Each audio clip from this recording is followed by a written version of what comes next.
Hello प्यारे बच्चों, नमस्कार। आप सभी का स्वागत करता है हमारा कृष्णा क्लासेज। जैसे कि आप सभी को पता है, जो आपका रीट का पेपर है वो जल्दी होने जा रहा है। उसके लिए हम बाल्य अवस्था या बाल मनोविज्ञान की अध्ययन के बारे में पूर्ण संपूर्ण जानकारी अध्ययन करेंगे और आज के प्रश्नों के साथ हैं हम। चलो हम चलते हैं अपने प्रश्नों को आगे बढ़ाते हैं। और अभी तक आपने कृष्णा क्लासेज को सब्सक्राइब नहीं किया तो सब्सक्राइब कर लो और बेल आइकन को प्रेस कर दे इस वीडियो देखने के लिए। चलो हम पहले तो एक माँ सरस्वती की वंदना, माँ सरस्वती का नाम ले लेते हैं। जय माँ सरस्वती, जय वीणा वादनी। इन्हीं सभी बच्चों को जो देख रहे हैं उन्हें शिक्षा देना और अच्छे से मार्क्स के साथ उत्तीर्ण करवाना। चलो हम चलते हैं अपना प्रश्नों की ओर। पहला ही प्रश्न आपसे क्या कह रहा है ये देखिए आप, और आपको पूर्ण प्रश्नों को हल करवाऊंगा, एक एक प्रश्नों की संपूर्ण जानकारी दूंगा, है ना। ये दूसरी क्लास होने वाली है, आपकी दूसरी क्लास होने वाली है बाल मनोविज्ञान की। चलो हम पहली क्लास में तो हमने पूर्ण अध्ययन कर लिया था, अब दूसरी क्लास है। पहला ही प्रश्न है, निम्नलिखित में से शेष अवस्था का उपनाम, शेष अवस्था का उपनाम।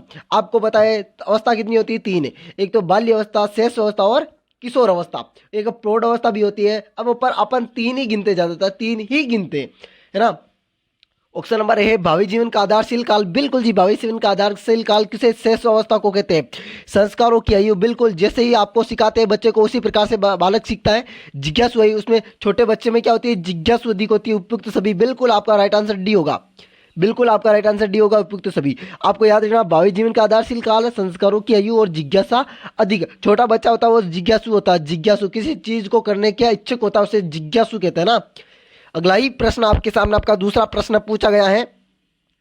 दूसरा प्रश्न आपसे कह रहा है, शिशु का मस्तिष्क एक कोरी स्लेट के तरह होता है। कोरी स्लेट, ये स्लेट इस तरह की होता है और एक कोरी स्लेट की तरह होता है। ये कथन किसने कहा?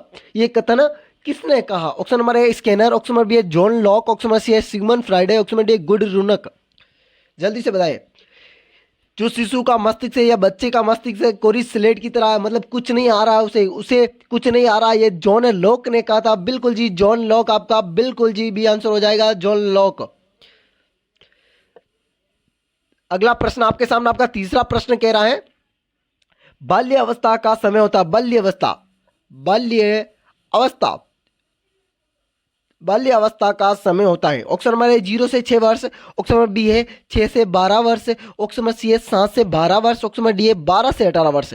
जल्दी से बाल्य अवस्था का काल कौन सा होता है? जल्दी से बताना है आप सभी को बाल्य अवस्था का काल। और मैंने जो है ना, जो हर एक बारे में, मतलब जिसका अध्ययन किया था ना, जिसे जीन प्याजे का, जॉन लॉक का, रोसो का, सेले का, मैडम हर्लो का, सभी के बारे में हमने अध्ययन किया था कि गर्भकाल, शैशवावस्था, बाल्यावस्था, किशोरावस्था, प्रौढ़ावस्था। देखो मैं एक बार वापस बता देता हूँ, सामान्य वर्गीकरण, सामान्य वर्गीकरण बता देता हूँ। सामान्य वर्गीकरण आपको बताता हूँ। आपका गर्भ अवस्था,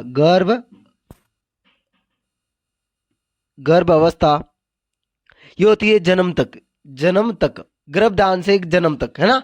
अब आती है आपकी ये शेष अवस्था। शेष अवस्था, शेष अवस्था होती है आपकी, शेष अवस्था जन्म से 6 वर्ष, जन्म से 6 वर्ष, 6 वर्ष, ठीक है ना। आपको याद रखना जन्म से 6 वर्ष, ये आ गई। अब आपकी आती है किशोर अवस्था। किशोर अवस्था कैसे आएगी भाई? शेष अवस्था आने के बाद आपको बाल्य अवस्था, बिल्कुल बाल्य अवस्था आएगी। वो है 7 से 12 वर्ष कह सकते हो आप, और आप 6 से 12 भी कह सकते हो। 6 से 12 तो किसकी तरफ से है? 6 से 12 तरफ किसकी है? जल्दी से बताएं। 6 से 12 किसने कहा बाल्य अवस्था को? बिल्कुल जी, सेले ने कहा था 6 से 12 वर्ष। और एक रोसो ने कहा था। रोसो ने आपको बाल्य अवस्था को दो भागों में बांटा, उत्तर बाल्य अवस्था और पूर्व बाल्य अवस्था। उत्तर बाल्य अवस्था, पूर्व बाल्य अवस्था। और आपके हर लोग, मैडम हर लोग ने बाल्य अवस्था को दो में भागा था।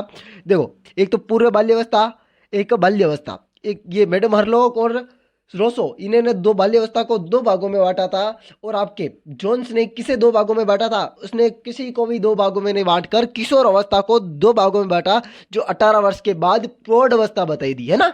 आपको याद रखना।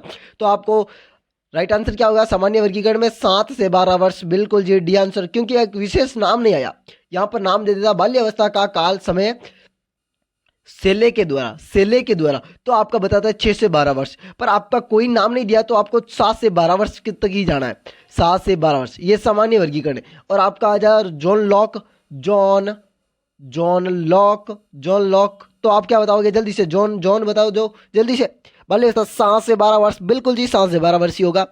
अब मैडम हरलोक, तो उत्तर बाल्यावस्था पूर्व बाल्यावस्था, मैडम हरलोक के अनुसार पूर्व बाल्यावस्था और उत्तर बाल्यावस्था ये दो, जॉन लॉक और उत्तर बाल्यावस्था पूर्व बाल्यावस्था, ये एक तो होती 3 से 6 वर्ष, एक होती 6 से 12 वर्ष, सॉरी 7 से 12 वर्ष। देखो ये इसमें दोनों दिया होगा, 3 से 6 वर्ष और 7 से 12 वर्ष, तो वो मैडम हरलोक की होगी।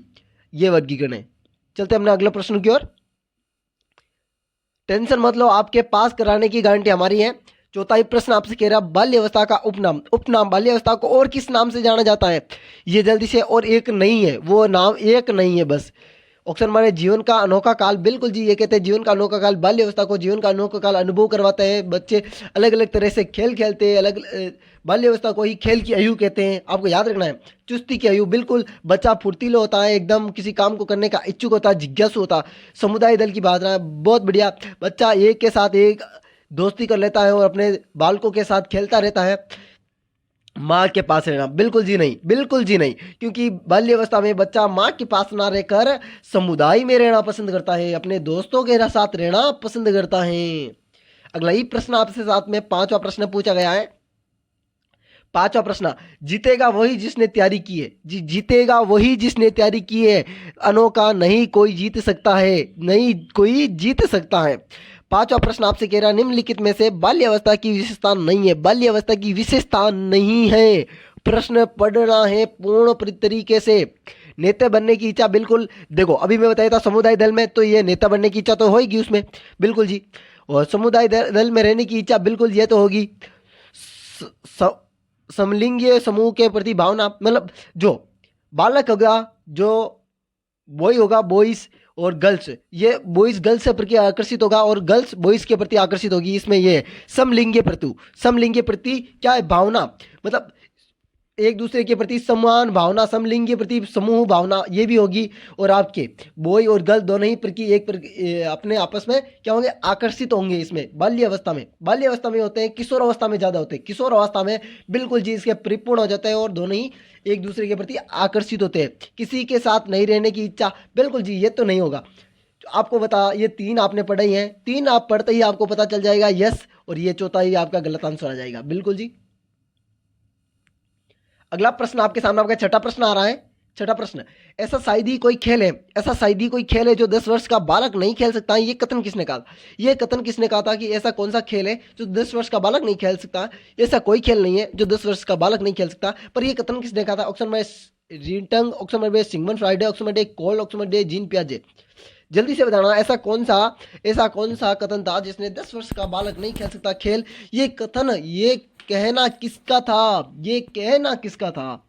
ये बताना आपको, जल्दी से बता दे, जल्दी से। ऐसा कौन सा खेल है जो 10 वर्ष का बालक नहीं खेल सकता? ये कथन किसने कहा? ये कथन किसने कहा? जल्दी से आपका आंसर आ जाना चाहिए भाई इतनी देर में तो। बिल्कुल जी 10 वर्ष का बालक सिगमंड फ्राइडे ने कहा था, बिल्कुल जी। अगला प्रश्न आपके सामने, आपका 7वां प्रश्न आ रहा है। 7वां प्रश्न कह रहा है अंग्रेजी शब्द एडोसेंस का हिंदी में अर्थ, एडोसेंस का हिंदी में अर्थ क्या? आपको कभी यह पूछ सकता है एडोसेंस पुस्तक के बारे में, एडोसेंस बारे में, राजनीति के बारे में, किसी प्रकार का रूटिंग, स्किटिंग, स्पचिंग, सपिंग, विकसिटिंग, ऐसे प्रश्न ऐसे बनेंगे शिशुअवस्था के, किशोर अवस्था के, आपको पता ही नहीं चलेगा भाई। इसलिए आपको अभी से पढ़ना स्टार्ट कर दो। अंग्रेजी शब्द एडोसेंस के अर्थ बता दे, एक एक शब्द आपके लिए इंपॉर्टेंट है। परिपक्व होना, बिल्कुल ये तो नहीं है। एकत्रित होना, ये भी नहीं है। कमी होना, ये भी नहीं है। आपका होगा वर्दी होना। एडोल्सेंस यानी क्या होता है, यह आपको समझना है, ये आपको नहीं समझना। अंग्रेजी शब्द एडोल्सेंस का अर्थ होता है वर्दी होना। अंग्रेजी में कुछ शब्द अलग निकलते हैं, पर जो इसका शब्द का आंसर क्या निकला है ये अलग है, ये वर्दी होने से संबंधित है, ये आपको याद रखना भाई। 8वां प्रश्न क्या कह रहा है आपके लिए? निम्नलिखित में से किशोर अवस्था की विशेषता। आपको मेरे पे यकीन नहीं आता तो रीट 2023 का पेपर उठाकर देख लेना। जो मैं इसमें 15 या 20 प्रश्न बताऊंगा ना, इसमें से सीधे 5 प्रश्न आपको मिलेंगे। हर एक टॉपिक से 5 प्रश्न मिलेंगे आपको, ये गारंटी के साथ कहता हूँ। देख लेना। हर एक टॉपिक से मिलेंगे आपको, हर एक टॉपिक से। मैं वही टॉपिक लेके आता हूँ जिससे आपका प्रश्न या आपको प्रश्न कर सकते हो, आप नंबर ला सकते हो। हम अन्यथा किसी को ऐसे झंझट में नहीं पढ़ना चाहते कि ये भी पढ़ लो, ये भी पढ़ लो, ये भी पढ़ लो, ये भी पढ़ लो, क्योंकि सिलेबस बहुत बड़ा है। सिलेबस बहुत बड़ा, पढ़ेगा कौन, जीतेगा कौन? जो कम पढ़ेगा और वो कम पढ़कर वो कम उसको याद होगा, वही आपको सिलेबस निकाल सकता है। चलो 8वां प्रश्न आपसे, निम्नलिखित में से किशोर अवस्था की विशेषताएं। किशोर अवस्था 18 वर्ष के बाद, 18 वर्ष का होने के बाद बालक कौन सा होता है? किशोर अवस्था बाल कहलाता है। किशोर अवस्था स्वांगीण विकास, बिल्कुल जिसमें स्वांगीण विकास, कल्पना का बाहुल्य, बिल्कुल, मानसिक स्वतंत्रता, बिल्कुल, विषमलिंगी प्रति आकर्षित, बिल्कुल, निर्णय लेने की क्षमता, बिल्कुल जी। पर मानसिक विकास बहुत कम होता है इसमें, मानसिक विकास कम होता है ना, 18 वर्ष में भी मानसिक विकास कम ही होता है। उपयुक्त तो सभी, बिल्कुल जी। अब देखो 9वां प्रश्न क्या आया? बीज कोष का सिद्धांत किसने दिया? बीज कोष, बीजमैन, स्कैनर, बायोमेट्रिक और मेडल। बायोमेट्रिक तो खुद एक नियम है ना भाई, बायोमेट्रिक तो एक खुद नियम है ना, आपको पता ही है। बिल्कुल जी, बीजमैन ने दिया, बीजमैन का सिद्धांत, बिल्कुल जी, आपको पता ही है थोड़ा बहुत तो। 10वां प्रश्न आपने पढ़ा है, देखो, निम्नलिखित में से मटर पर किसने प्रयोग किया? ये 10वीं कक्षा से चला आ रहा, 10वीं कक्षा से आपका चला आ रहा मटर पर, बीजमैन, स्कैनर, बायोमेट्रिक, मेडल, बिल्कुल मेंडल ने। ये प्रश्न सीईटी में आया था और आपके पशु परिचर में भी आया था, पशु परिचर में भी, है ना। 11वां प्रश्न आपसे कह रहा है, 11वां प्रश्न, निम्नलिखित में से उत्पादन कोष किसका निर्माण करता है? उत्पादन, ये प्रश्न आ गया। उत्पादन, शरीर कोष का निर्माण, परतों का निर्माण, बीज कोष का निर्माण, बीज शरीर का निर्माण, बिल्कुल, उत्पादन कोष बीज कोष का निर्माण करता है। देखो, उत्पादन और बीज दोनों से संबंध रखता है तो बीज कोष का निर्माण करेगा। अगला एक प्रश्न आपके सामने 12वां प्रश्न आया है, निम्नलिखित में से विकास का पहला क्रम होता है? विकास और वृद्धि, दोनों के बारे में मैंने पहले ही वीडियो में बता रखा था। अब आपको आंसर देना। विकास का सबसे पहला क्रम 0 से 2 वर्ष, 1 से 2 वर्ष, 3 से 2 वर्ष, 5 से 2 वर्ष, बिल्कुल 0 से 2 वर्ष का विकास का क्रम पहले होता है। 13वां प्रश्न, विकास की अवस्था होती है, विकास की अवस्था 3, 4, 6, 8, जल्दी से ABCD आपका होगी 3 अवस्था होगी, विकास की 3 अवस्था होती।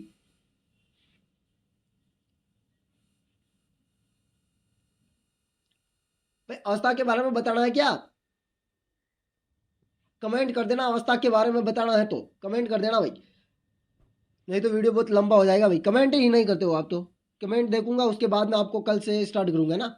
बाल्य अवस्था में 1 मिनट में धड़कन कितनी बार धड़कती है? बाल्य अवस्था में एक स्वस्थ व्यक्ति की मूत्र आयु है वो कब धड़कती है, और 85 कब धड़कती है, 102 कब धड़कती है, 148 कब धड़कती है, यह आपको बताना है। जब बच्चा छोटा होता है उसको अनमान्य गिनत होती है, और 4 महीने की बालक की धड़कन मापी जा सकती है, 4 महीने की बालक की धड़कन मापी जा सकती है। ये होती है बाल्यावस्था में 85 बार, बिल्कुल 85 बार। 1 से 12 वर्ष का बालक होना, उस पर 85 बार धड़की। अगला ही प्रश्न आपका सामने, अंतिमवा प्रश्न आ रहा है, निम्नलिखित में से मानसिक विकास किस सीमा में उच्चतम होता है? अभी बताया था सर, कि सर मानसिक विकास 18 में होता है, पर वो सीमा कौन सी है? 10 से 15 वर्ष, 15 से 20 वर्ष, 7 से 10 वर्ष, और 3 से 12 वर्ष, 7 वर्ष। जल्दी से बता देना है, वो है 15 से 20 वर्ष, बिल्कुल जी, सीमा है 15 से 20 वर्ष। अब मेरे को बताना, जो मैंने ये प्रश्न बताए थे इनमें से आपको कितने प्रश्न आ रहे थे, आपको प्रश्न कैसे लगे, आपको टॉपिक कैसे लगा, अगला टॉपिक किस पर आपको चर्चा करनी है, वो सभी कमेंट कर देना। वेलकम साथियों, अगले वीडियो में मिलेंगे। रीट वाले विद्यार्थी जल्दी से अपने कमर कस ले, मैं कहता हूँ आप एक गुलदस्ता रख ले अपने, एक किसका गुलाब का गुलदस्ता रख ले, क्योंकि आपका सिलेक्शन होने वाला है। एक मैं कहता हूँ हर एक बच्चे को जो अपना मानसिक संतुलन कभी कभी खो बैठता है, उसे गुलाब का पौधा ही रखना चाहिए, क्योंकि गुलाब है शांति का प्रतीक है, और गुलाब को देखते ही मन में शांति आती है, इसलिए आपको गुलाब रखना है। वेलकम साथियों, अगले वीडियो में मिलते हैं इसी प्रकार की वीडियो के साथ। जय सरस्वती माँ की नमः, सरस्वती माँ नमः, गजानंद महाराज जय हो, और आप सभी का इसी प्रकार सिलेक्शन हो। मैं आशा करता हूँ आप सभी हमें क्या सोच रहे हैं ये पता नहीं, पर हम आपके लिए किस प्रकार सोचते हैं आप सभी को पता है। वेलकम साथियों, अगले वीडियो में मिलेंगे इसी प्रकार के वीडियो के साथ। राधे राधे, अलविदा साथियों, अलविदा। अब वतन है आपके हवाले साथियों।